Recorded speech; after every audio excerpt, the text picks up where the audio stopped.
Resilience through homesickness. Homesickness. It's such a heavy word for something that lives mostly in the body. There's a line near the end of Brooklyn that has always stayed with me.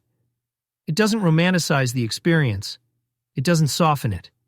It says, "You'll feel so homesick that you'll want to die. And there's nothing you can do about it apart from endure it." That line lands hard because it's honest. Homesickness isn't quaint nostalgia. It's not just missing a place. It's the feeling that the ground beneath you has shifted and your old footing is gone. At its core, homesickness isn't about geography. It's about identity. It's about missing the version of yourself who existed effortlessly inside a familiar world. Maya Angelou once reflected that you can never go home again, but the truth is you can never leave home. So it's all right. This suggests that home isn't behind us or ahead of us. It's inside us, quietly shaping who we are becoming, whether we like it or not. Sometimes, when homesickness hits, it's not the big things that anchor us. It's the small ones. I remember a few months after leaving home and coming to America. The excitement had worn off. Everything felt unfamiliar, out of sync, like the world was speaking a language I understood, but not fluently. And then one day, a song came on the radio, a song I had heard 100 times back home. I replayed it endlessly that week, not because it fixed anything, but because it reminded my nervous system that I hadn't disappeared. Sometimes survival looks like that.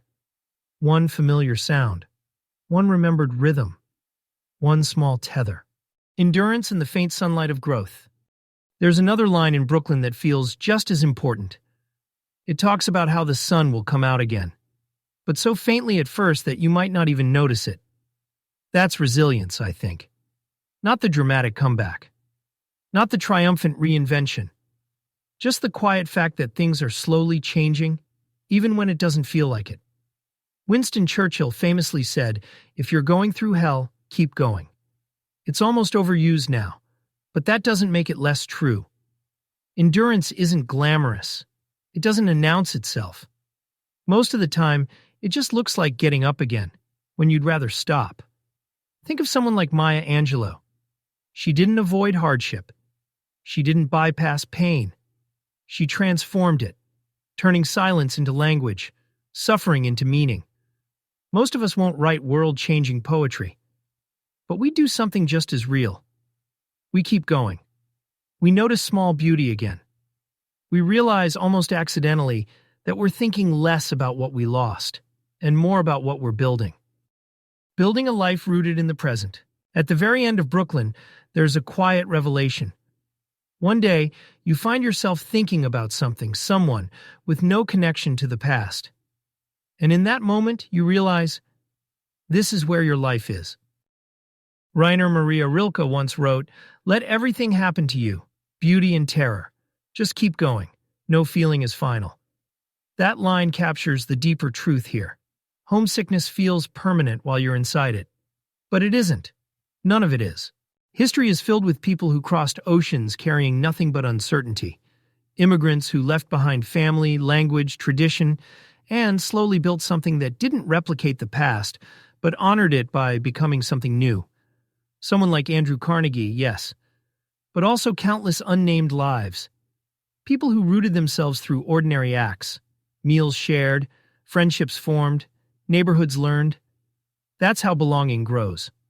Not through erasing the past, but by letting it rest while you live forward. Sometimes it's as small as learning the rhythm of a new city. Sometimes it's seeing yourself reflected differently through someone else's eyes.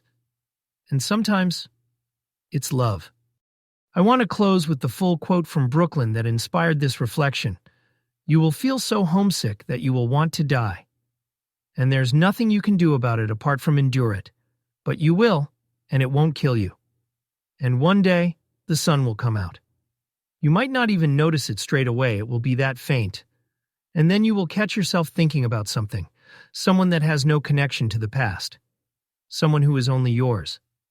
And you will realize that this is where your life is."